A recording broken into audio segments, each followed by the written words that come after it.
우리 서로 좌우 옆으로 인사를 나누시겠습니다. 예수님 닮으셨습니다. 네, 예수님 닮으셨습니다. 한 번 더 서로 축복도 나누시죠. 당신은 예수 닮은 보석함이십니다. 예, 당신은 예수 닮은 보석함이십니다. 오늘은 어버이날이면서 어버이 주일이잖아요. 며칠 전에 설문조사를 한 걸 봤더니 어버이날 받고 싶은 선물이 뭐냐 그랬더니 해마다 조금씩 다른 것 같아요. 근데 올해는 1위가 현금, 그리고 2위가 여행, 3위가 가전제품이래요. 꼭 사달라는 건 아닙니다. 제가 이 설문조사를 이렇게 보고서 며칠 전에 친한 분들하고 이렇게 얘기를 나누다가 어떤 분이 그런 얘기를 해요. 어버이날 이렇게 시골에 계신 부모님을 올라오라고 그랬대요. 왜 그러냐면 여행을 한 번도 시켜드린 적이 없어서, 그래서 올라오셔서 식사도 좀 하시고 하루 저녁 주무시고 그리고 서울 구경도 좀 하시고 그리고 내려가세요. 그랬더니 어머니하고 아버지가 올라오셨대요. 올라오셔서 그 전날 그냥 맛있는 거 해서 이렇게 대접을 하고 손주들 재롱 떠는 것도 보시고, 그리고서 이제 안방에서 주무시고 아침에 일찍 여행을 가려고 일어나서 안방을 열어보니까 부모님이 안 계신 거예요. 어디 산책을 나가셨나? 그리고 이제 씻고 애들 씻기고 가방 정리하고 이러는데도 안 들어오세요. 그러니까 아버지한테 휴대폰으로 전화를 했대요. 아버지 어디 계시느냐고. 그랬더니 여기 터미널이요 그러더래요. 아니 왜 터미널에 가 계세요? 그랬더니 지금 경제도 안 좋고 너희 생활도 그렇게 여의치 못하고 팍팍한데 어쩌냐게 그렇게 식구들이 모여서 같이 밥 먹고 애들 재롱 봤으면 다 됐다. 여행 갔다 오고 싶으면 너희들끼리 다녀와라. 엄마 아버지는 하루 저녁 너희 집에서 잔 것만으로 만족하다. 그러면서 내려가셨다고 그러더라고요. 그 얘기를 들으면서 그 부모님의 마음이, 그 심정이 이해가 돼요. 왜냐하면 저도 이렇게 생일이라고 또 명절이라고 어버이날이라고 아이들이 뭔가를 조금 이렇게 챙겨 갖고 오고 또 선물을 사오고 봉투를 갖고 오고 이러면 마음으로는 굉장히 기쁘면서도 또 한편으로는 좀 안타까워요. 왜 그러냐면 생활이 넉넉하고 좀 살기가 좋아서 그래서 이렇게 지금 갖고 오는 그런 모습이면 얼마나 좋아요. 부모님에게 있어서의 영순위는 자녀들이 잘 되는 거잖아요. 그게 최고의 선물이잖아요. 1순위는 현금이지만 영순위는 자녀들이 잘 되는 거예요. 그렇기 때문에 그 자녀들이 행복한 모습, 넉넉한 모습, 웃으면서 즐겁게 사는 모습을 보는 거, 그게 최고의 선물이거든요. 그런데 그것이 부모만의 마음은 아니라는 거죠. 왜냐하면 하나님도 마찬가지세요. 하나님도 우리 아버지시거든요. 우리 부모님이시거든요. 하나님도 우리가 봉사하고 헌신하고 예배하는 거 좋아하시죠. 교회에 나와서 하나님 일을 열심히 하는 거 1순위로 여기세요. 그런데 영순위는 뭔지 아십니까? 우리가 정말 잘 살아서 마귀의 유혹에 넘어가지 않고 세상살이에 지쳐서 쓰러지지 않고 하나님 나라까지 당도하는 것, 실패하지 않고 하나님이 기뻐하시는 천국을 우리들이 소유해서 주님과 함께 영원히 살 수 있는 것, 그게 하나님한테는 영순이에요. 그렇기 때문에 오늘 어버이 주일을 맞이하면서 정말 우리가 육신의 부모님의 은혜를 생각하고 감사하는 것 그 이상으로 하나님의 은혜 또한 감사해야 될 줄로 믿습니다. 우리가 하나님을 믿으면은요, 두 가지의 일이 생겨요. 하나는 좋은 일이 생겨요. 소망이 생기고 형통하고 세상에서도 복을 받고 자녀들이 착하고 순종 잘하는 가정으로, 행복한 가정으로 만들어집니다. 그런데 또 하나의 일이 생기는데 정반대의 일이 생기는데요. 하나님을 믿기 때문에 핍박도 당하고 세상살이 하는 데 있어서 다른 사람들에게 애매하게 이유도 없이 미움도 당하고 많은 사람들에게 조롱도 당하고 수치도 당할 때가 있어요. 이것이 예수 믿기 때문에 당하는 또 하나의 어려움이에요. 그런데 말이에요, 이렇게 좋은 일이 생겨서 행복한 가정을 이루는 것도 축복이지만 주님을 믿고 주님에 의해서 주님으로 말미암아 고통을 당하는 것, 그것도 축복이에요. 왜냐하면 하나님의 자녀이기 때문에 받는 그 일을 통해서 우리가 주님을 더욱더 사랑할 수 있게 되는 거거든요. 인생을 더 아름답고 살아가는 의미를 찾을 수 있게 되는 거거든요. 그렇기 때문에 우리가 하나님께서 우리를 이 땅에 구원하셨으면 뭐 좋은 것만 계속 부어주시면 좋을 텐데, 안 될 일도 되게 해주시고 형통한 일도 되게 해주시고 돈도 좀 많이 벌게 해주시고 세상에서 성공하게 해주시기만 해도 그것만 주시면 얼마나 좋은데, 그런데 우리에게 왜 고난을 주시나, 그렇게 아마 생각하시는 분들이 참 많을 거예요. 그리고 왜 우리에게 고난을 허락해 주시는지에 대한 그 이유에 대해서 궁금한 경우도 굉장히 많을 겁니다. 그런데 우리가 하나님을 믿음으로 말미암아 복받는 것, 그리고 잘 되는 것에 대해서는 뭐 두말할 것도 없지만, 우리가 하나님을 믿기 때문에 당하는 고난과 어려움을 통해서 우리가 더욱더 큰 축복을 받는다고 하는 사실을 오늘 성경은 우리에게 가르쳐주고 있어요. 그래서 우리들이 예수를 믿고 우리가 하나님을 아버지라고 섬기면서 당하는 그 고난에 대해서 오늘 성경은요, 그것은 축복이라고 다시 한번 강조를 하는 겁니다.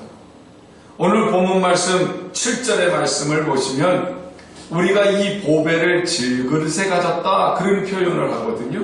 이 보배가 뭐냐면 예수님이에요. 예수님이 십자가에서 죽으셔서 우리에게 영원한 생명을 주신 그 예수의 생명, 그것이 바로 우리에게 주신 보배예요. 질그릇은 뭐겠어요? 바로 우리들을 가리키는 거죠. 내 육신, 내 삶, 나 자신, 그것이 질그릇이에요. 우리 육신은 흙으로 만들어졌잖아요. 질그릇은 가치가 없잖아요. 흔하잖아요. 연약하기 그지없지요. 그런데 이 질그릇은 이렇게 가치가 없고 흔하고 정말 보잘것없이 연약함에도 불구하고 하나님께서 우리를 보물단지로 삼으셨다. 우리 인생이라고 하는 것이요, 보통 사람들이랑 다 똑같습니다. 예수 믿는 사람이나 예수 믿지 않는 사람이나 똑같이 원하는 게 뭐예요? 그냥 이 세상에서 그냥 만사형통하고 평안하고 풍족하게 살다가 그냥 아이들 많이 낳고 그냥 애들 잘 되는 것 보다가 죽는 거, 그게 원하는 거 아니에요? 그게 이제 예수 믿지 않는 사람들이나 예수 믿는 사람이나 거의 다 똑같아. 그런데 모든 사람들이 이렇게 다 형통하고 좋은 일들을 바라지만 모든 사람에게는 다 그렇게 좋은 일들만 생기는 것은 아니에요. 어려운 일들이 생기죠. 왜냐하면 인생이라고 하는 것 자체가 하나님께 범죄하고서 쫓겨난 세상살이잖아요. 그렇기 때문에 좋은 일도 있지만 나쁜 일도 많아요. 그런데 주님이 오셔서 우리에게 생명을 주셨어요. 구원을 주셨어요. 그리고 나를 부르셔서 하나님의 자녀로 삼아주셨어요. 질그릇같이 깨질 수밖에 없고 가치 없는 존재, 그냥 살다가 그냥 죽어버릴 수밖에 없는 연약한 존재임에도 불구하고 주님은 나를 하나님의 자녀로 삼아주셨어요. 내 안에 오셔서 나를 질그릇이라고 여기지 않고 보물상자로 보석함이 되게 하셨다고요. 여러분, 그릇 안에 무엇이 들어있느냐에 따라서 이 그릇이 이름이 달라지죠? 여기 지금 물이 들어있어요. 이걸 그래서 뭐라고 불러요? 물그릇이라고 부르잖아요. 물컵이라고, 물그릇이라고. 만약에 여기 누가 술을 담아놨으면 뭐라고 불러요? 술잔이라고 부르잖아요. 여기 커피가 들어있으면 뭐라고 부릅니까? 커피잔이라고 부르잖아요. 만약에 쓰레기를 여기다 집어넣었어. 뭐라고 불러요? 쓰레기통이라고 그러지. 내 안에 뭐가 들어있느냐에 따라서 내 인생의 가치가 달라지는 거예요. 내 안에 무엇을 담고 있느냐에 따라서 내 인생이 어떻게 살아가느냐가 판가름 나는 거예요. 오늘 성경은 분명하게 뭐라고 말씀하세요? 우리가 이 보배를 질그릇에 가졌으니, 이 말은 예수 그리스도를 우리들에게 담아 주셨으니 이제는 예수의 생명을 가지고 사는 보배로운 보석함과 같은 존재라는 겁니다. 그러면 이 보배로운 보석함의 삶은 어떻게 살아야 되는 거냐고요. 세상 사람들도 우리들도 똑같은 모습으로 이 세상에 살기는 하지만 세상 사람들이나 우리나 똑같이 어려움을 당할 때 그 차원이 다른 모습이 나타나야 되겠지요. 8절에서 9절에 있는 말씀을 보면 우리가 사방으로 우겨쌈을 당할 때도 있어요. 답답한 일을 당할 때도 있어요. 박해를 받을 때도 있어요. 거꾸로뜨림을 당할 때도 있어요. 예수를 믿지 않아도 사방으로 우겨쌈을 당하는 어려운 일이 올 때도 있죠. 그래서 사람들은 사면초가 같은 일을 당했다고, 진퇴양난인 절망적인 상황을 맞이했다고 예수 믿지 않은 사람들도 얘기를 해요. 답답한 일을 만나요. 그런데 예수 믿는 사람들은 거기에다가 더하기 박해를 받을 때도 있어요. 예수 믿지 않는 사람들로부터 애매하게 핍박을 받아서 거꾸로 뜨림을 당할 때도 있어요. 그럴 때 세상 사람들은 사면초가 진퇴양난과 같은 그 절망적인 상황을 맞이했을 때 사람들은 낙심하고 자기 자신에 대해서 절망하지만 예수 믿는 사람들은 내 안에 누가 계세요? 보배가 되시는 주님이 계시기에 우리는 우겨쌈을 당하여도 쌓이지 않고 답답한 일을 당하여도 낙심하지 않고 박해를 받아도 버림받지 않고 거꾸로뜨림을 당하여도 망하지 않는다고 그렇게 가르쳐주세요. 예수 믿는 사람과 예수 믿지 않는 사람의 차이, 인생은 똑같이 살아요. 그렇지만 예수 믿는 사람은 고난을 당할 때 낙심하고 절망하고 망해버리지만 예수 믿는 사람들은 내 안에 예수 그리스도가 계시기 때문에 절망할 때마다 내 속에 뭐가 보여요? 내가 깨질 때마다 예수의 모습이 보여요. 내가 힘들 때마다 그 금간 내 자존심과 내 고통과 내 아픔 사이로 보배로우신 주님의 빛이 보여요. 이해가 되세요? 똑같은 질그릇이지만 이 안에 보배가 들어있을 때 이 그릇이 깨져나갈 때마다 보배의 빛이 바깥으로 비추어 나온다고요. 그렇기 때문에 내 인생이 더 가치가 있어. 내 인생이 더 놀라운 하나님의 능력이 나타나는 인생이 돼요. 사람들은 보배가 생기면 보배함에다 넣잖아요. 보석함에 넣지요. 그런데 그 보석함을 어디다 또 갖다 넣어요? 누가 훔쳐갈까봐 땅속에 갖다 파묻거나 이불 속에 집어넣거나 아니면 자기만 아는 저 광 속에다 갖다 집어넣지요. 자꾸 감춰둬요. 그런데 하나님은요, 보석함을 사람들한테 드러내놓으세요. 그 보석함이 누구예요? 우리잖아요. 나잖아요. 예수님을 담은, 예수의 생명을 담은 나를 숨겨놓으시는 것이 아니라 세상에 드러내놓으세요. 그 드러내놓으시는 이유가 뭐겠어요? 가치 없는 인생, 질그릇 같은 인생, 절망적으로 사는 세상 사람들에게 너희들도 보석함이 될 수 있다고 하는 걸 보여주게 하기 위해서 우리들을 그 세상 사람들 앞에 드러내놓으시는 거예요. 사도 바울은 고린도후서 11장 23절로부터 27절에 자기가 당한 여러 가지 얘기들을 합니다. 내가 수고를 넘치게 했고 옥에 갇히기도 했고 매도 수없이 맞고 여러 번 죽을 고비도 넘겼고 유대인들에게 40에서 하나 감한 매를 5번이나 맞고 3번이나 태장을 맞고 돌을 1번이나 맞고 3번이나 배가 깨지는 파선을 당하고 일주야를 깊은 바다에서 지내기도 했고 여러 번 여행하면서 강의 위험과 강도의 위험과 동족의 위험과 이방인의 위험과 시내의 위험과 광야의 위험과 바다의 위험과 거짓 형제들의 위험을 당하고 또 수고하고 애쓰고 여러 번 자지도 못했고 줄이며 목마르고 여러 번 굶고 춥고 헐벗었다고 자기가 당한 일들을 아주 상세하게 얘기를 해요. 그럼 이 정도면 보석함이에요? 아니면 고난함이에요? 우리가 보면 이 고난함이야, 고난함.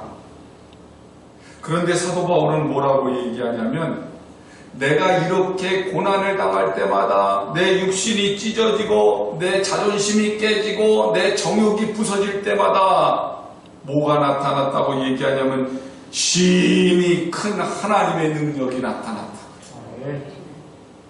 그렇기 때문에 나는 하나님이 함께 하셔서 인내하고 견디고 헤쳐나올 수 있었다. 그러니 나는 보석함이라. 여러분, 고난을 왜 주셨다고요? 내가 예수 그리스도를 나타내게 하시려고. 나로 하여금 예수의 생명을 나타내서 많은 사람들이 하나님께로 돌아오게 하시려고 하나님은 지금 나를 보석함으로 쓰고 계시는 거예요. 10절의 말씀을 보면 우리가 항상 예수의 죽음을 몸에 짊어짐은 예수의 생명이 또한 우리 몸에 나타나게 하려 함이라 그러거든요. 항상 예수의 죽음을 몸에 짊어진다고 하는 말은 예수님이 왜 나를 위해서 십자가에서 죽으셨을까? 예수님이 왜 나를 구원하셨을까? 예수님이 왜 죽으셔서 나에게 영원한 생명을 주셨을까를 늘 생각하는 거예요. 그 은혜를 생각하면 고난이 있어요. 역경이 있어요. 괴로움이 있어요. 주님이 나를 위해서 죽으셨다고 하는 그 사실로 인해서 얼마든지 이겨나갈 수 있다는 겁니다. 주님이 부활하신 그 기쁨이 나로 하여금 소망을 주고 나도 주님과 함께 부활할 거라고 하는 미래를 바라볼 수 있는 아름다운 마음을 갖게 하거든요. 그러니까 고난이 오면 올 때마다 오히려 하나님이 주시는 평화가 넘치고 은혜가 넘치고 기도와 찬송이 입에서 넘쳐나는 거죠. 우리는 주님과 함께 죽고 주님과 함께 산 사람들이에요. 11절 말씀을 보면 우리 살아있는 자가 항상 예수를 위하여 죽음에 넘겨짐은 예수의 생명이 또한 우리 죽을 육체에 나타나게 하려 함이라 그러거든요. 우리 살아있는 자, 이 말이 무슨 말이에요? 예수 생명을 가진 자. 내가 지금 예수님을 보배로 여기고 내 안에 예수님을 담고 있는 사람, 그 사람이 살아있는 사람. 그 사람이 어떻다고요? 날마다 죽음에 넘겨진다고 하는 말은 내 육신이 이 질그릇과 같이 깨지고 고난을 당하는 그때마다 내 안에서 예수의 생명이 자꾸 나타나게 됩니다. 그것을 하나님께서 원하고 계시기에 우리들이 살아가는 이 모든 삶이 두려워하거나 낙심의 삶이 아니라 기쁘고 감사하는 삶, 하나님께서 원하시는 천국을 누리는 삶, 그것이 될 수 있다는 말이에요. 그렇기 때문에 우리 보속함이 깨질 때마다 내 자존심이 깨지고 내 정욕이 깨지고 내가 세상적인 것들을 죽일 때마다 예수의 생명이 나타날 때 그때 바로 하나님의 능력이 함께 나타나서 우리는 하나님이 원하시는 잘 사는 사람, 천국을 누리는 사람, 하나님의 자녀의 삶을 사는 사람이 된다는 말이죠. 여러분, 바울은 이 보속함의 삶이 바로 예수 생명을 가진 성도의 사명이라고 그렇게 말씀을 해요. 바울은 자기 육신의 연약함과 예수님을 위해서 받는 고난을 통해서 하나님의 능력이 나타나는 것에 대해 이렇게 고백을 하지요. 고린도후서 12장 10절의 말씀을 보면 그러므로 내가 그리스도를 위하여 약한 것들과 능욕과 궁핍과 박해와 권고를 기뻐하노니 이는 내가 약한 그때의 강함이라 그러거든요. 육신적으로 핍박을 당해요. 고난을 당해요. 어려움을 당해요. 그런데 그때마다 예수의 생명이 새어나와요. 마치 빛이 새어나오듯이 그 깨진 자리를 통해서 하나님의 은혜가 새어나와요. 그래서 사도 바울은 그게 기쁘다는 거예요.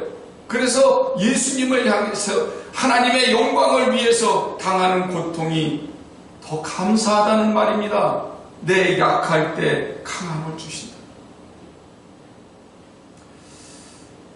제가 이렇게 설교를 하고 여러분 앞에 서서 이렇게 하나님 말씀을 전하고 목회를 한다는 거는요, 여러분은 야 목사님 말을 잘하는 면이 있어서 그런가 봐, 사람들 앞에 서서 저렇게 말도 잘하고 그러니까 목사님이 좀 외향적이고 그래 목회도 그렇게 잘하시는 거겠지, 그렇게 생각하실지 모르지만요, 원래 제 성격은 그렇지 않아요.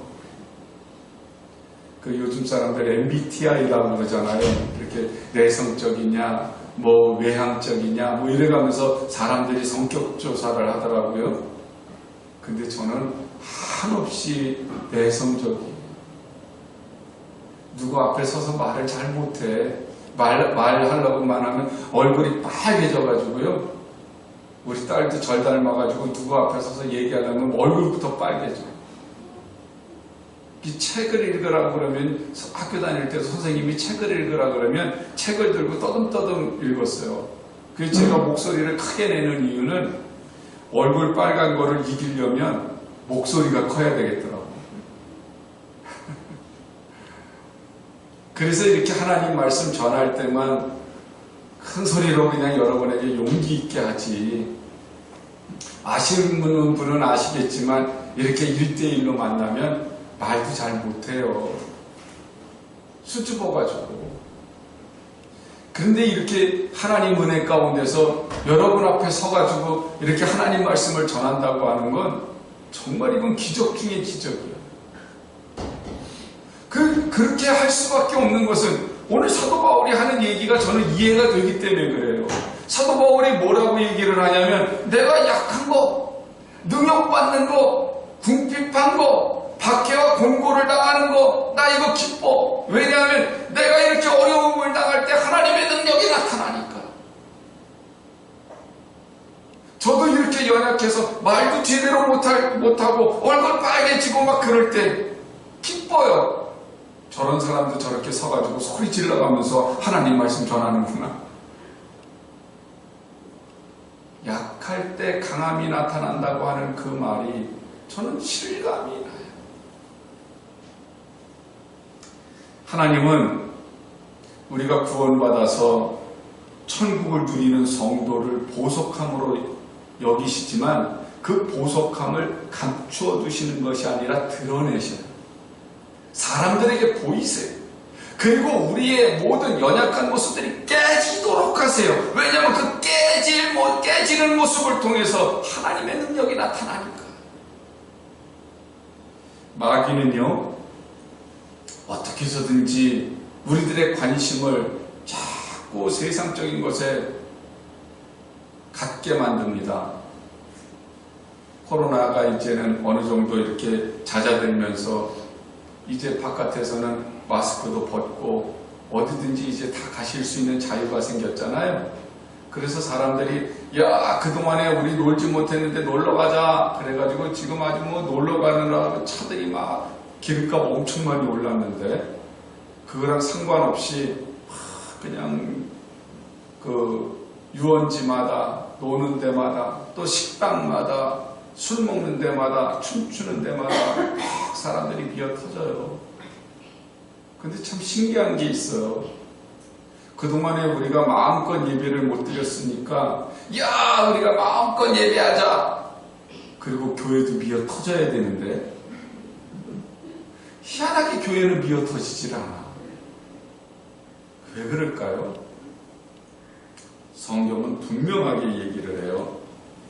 고린도후서 4장 4절의 말씀을 보면 그 중에 이 세상의 신이 믿지 아니하는 자들의 마음을 혼미하게 하여, 이 세상 신이 누구겠어요?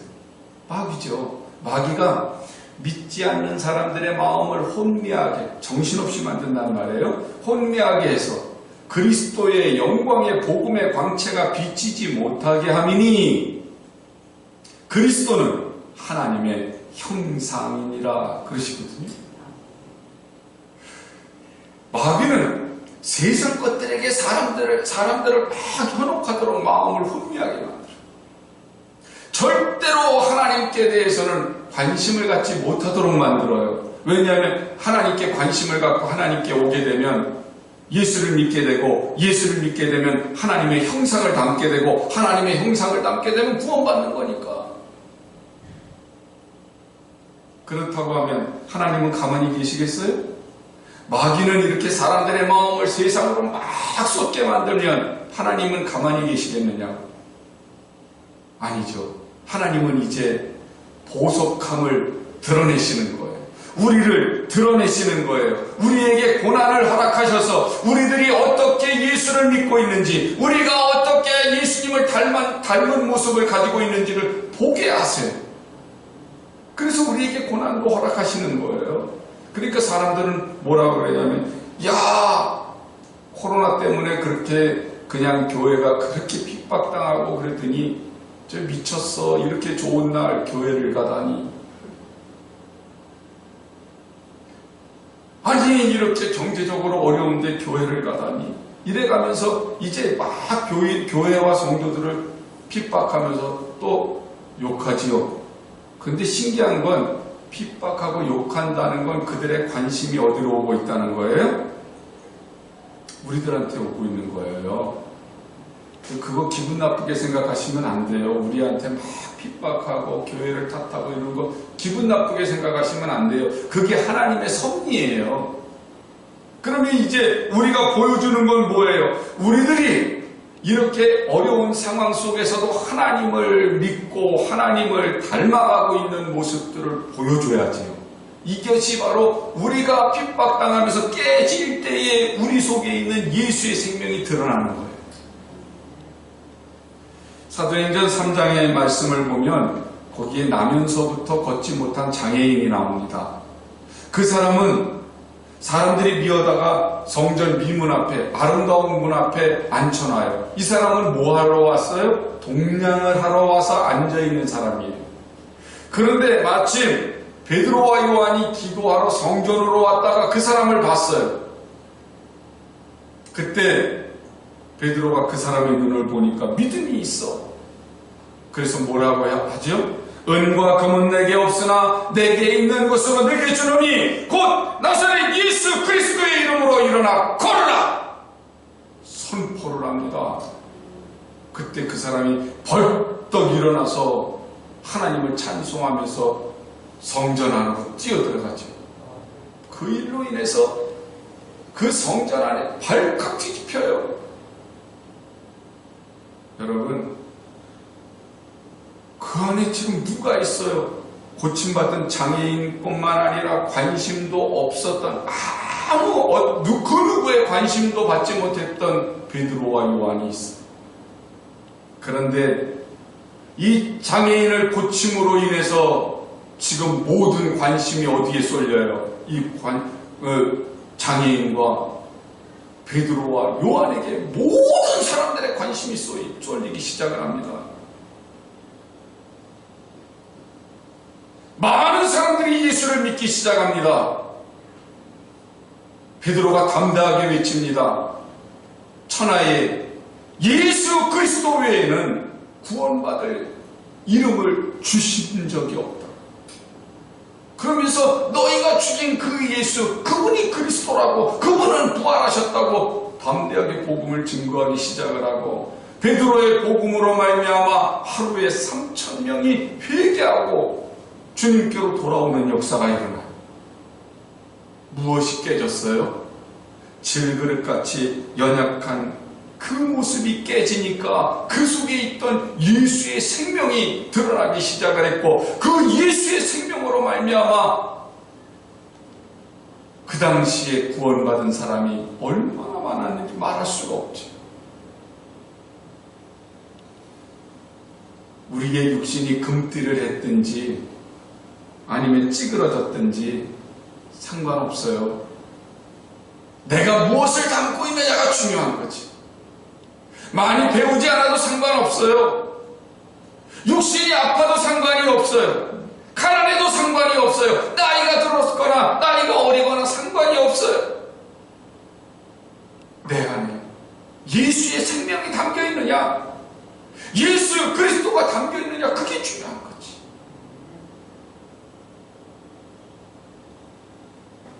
시편 16편 11절의 말씀을 보면 주께서 생명의 길을 내게 보이시리니 주의 앞에는 충만한 기쁨이 있고 주의 오른쪽에는 영원한 즐거움이 있나이다 그러거든요. 사랑하는 여러분, 무식한 베드로도 태어나면서부터 한 번도 걸어본 적이 없던 장애인도 하나님은 예수의 생명으로 채우셔서 보석함이 되게 하셨어요. 그리고 그 보석함이 금이 가고 깨질 때마다 예수의 생명이 보여져서 그들로 하여금 천국을 보여주게 했을 뿐만 아니라 베드로나 그 장애인이나 천국을 드리는 하나님의 자녀로, 하나님의 백성으로 그 인생이 값지게 하셨잖아요. 인간의 생명은 존귀합니다. 그러니까 주님이 구원하러 오시죠. 그런데 그 존귀한 생명이 진짜 존귀해지려면 예수 그리스도의 생명과 연결이 되어져 있어야 돼요. 그 존귀한 생명이 가치가 있으려면 예수의 생명을 담고 있어야 돼요. 하나님이 우리에게 예수의 생명을 주신 것은 아무 조건 없는 은혜 아니에요? 그런데 예수의 생명을 주시고 우리로 하여금 천국으로 바로 가지 않고 이 땅에서 남아서 세상 사람들에게 우리의 고난을 받는 모습을 통해서 예수의 생명을 보이게 하시는 이유가 뭐라고요? 바로 많은 영혼들에게 살아계신 하나님을 보여주고, 그리고 가치가 없었던 우리의 인생이 예수를 만나서 가치 있는 인생으로 바뀐 것을 보여주게 하시려고. 베드로는 베드로전서 2장 19절에서 이런 말을 해요. 부당하게 고난을 받아도 하나님을 생각함으로 슬픔을 참으면 이는 아름답다. 그렇게 얘기해요. 부당하게 고난을 받는다고 하는 말은 억울하게 고난을 받아도, 억울하게 욕먹고 억울하게 핍박을 당해도 이게 하나님의 뜻이려니, 이것이 하나님의 섭리가 있으려니 하나님이 또 무엇인가 일을 하시려고 나를 쓰시는구나. 그렇게 하나님을 생각하고 인내하고 하나님의 뜻에 나를 맡겨서 쓰임받는 사람은 아름다운 사람이라고요. 사랑하는 여러분, 성도는 결코 망하지 않습니다. 성도는 결코 쓰러지지 않습니다. 성도는 결코 실패하지 않습니다. 왜냐하면 하나님이 우리 아버지시고 내 안에 예수 생명을 담아 놓으셔서 이 질그릇 같은 인생을 보석함으로 만드셨는데요. 내 인생은 결코 저주받은 인생이 아니에요. 축복받은 인생이에요. 예수님은 무엇과도 바꿀 수 없고 무엇과도 비길 수 없는 우리 삶의 가장 귀한 보배 아니십니까? 그 보배로 오신 분이 바로 내 안에 계세요. 그러면 나는 이제 뭐라고요? 보석함이에요. 보석함. 그러면 이제 하나님의 나라는 따놓은 당상이죠. 그것 때문에 내가 누리는 거예요. 하나님의 나라를 말이죠.